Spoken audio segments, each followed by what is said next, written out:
Welcome to Planet Newsroom, where we bring you global stories that matter. Outrage erupts after Israel kills 5 journalists in what is being called a double-tap strike on a Gaza hospital. Israel is facing global condemnation after carrying out 2 consecutive strikes on the Nasser Hospital in Khan Younis, Gaza, on Monday, according to the Palestinian Ministry of Health.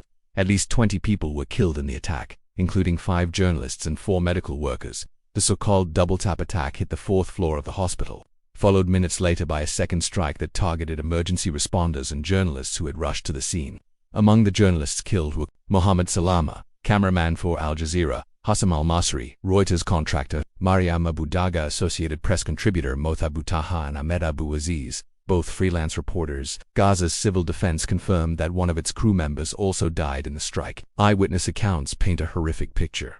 Dr. Mohammad Salama, head of nursing at the hospital, described how rescuers were carrying bodies when a second explosion tore through the staircase. Journalists, nurses, and civil defense workers were all hit in the blast. One civil defense worker recalled, "We were putting together body parts of martyrs when we were shocked by another explosion."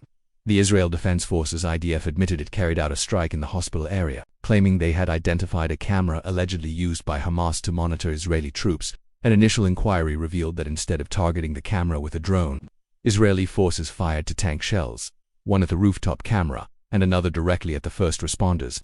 Prime Minister Benjamin Netanyahu acknowledged the deaths, calling it a tragic mishap. He said Israel values the work of journalists and medical staff and promised a thorough investigation.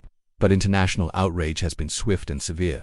AP and Reuters executives sent a joint letter demanding accountability, warning that Israel's past investigations into similar incidents have rarely provided clarity. The Foreign Press Association called the strike one of the deadliest attacks on journalists since the Gaza war began. The United Nations Secretary-General Guterres condemned the attack, urging that civilians, including journalists, must be protected at all times.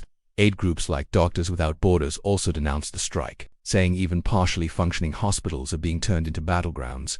Meanwhile, the Committee to Protect Journalists reported that before Monday, Israel had already killed 192 journalists since the war began. CPJ's president accused Israel of committing unlawful killings and war crimes by deliberately targeting reporters and first responders. Al Jazeera called the attack a horrific crime and accused Israel of systematically targeting journalists to silence coverage of the war. Hamas released a statement echoing that claim, accusing Israel of attempting to deter reporters from documenting what it described as war crimes and ethnic cleansing. International condemnation also came from Canada, the UK, Germany, Switzerland, Qatar, Saudi Arabia, and Kuwait, adding pressure on Israel to face accountability for the strike. The killing of journalists has become a flashpoint in the wider conflict, described by many observers as a watershed moment for press freedom in war zones.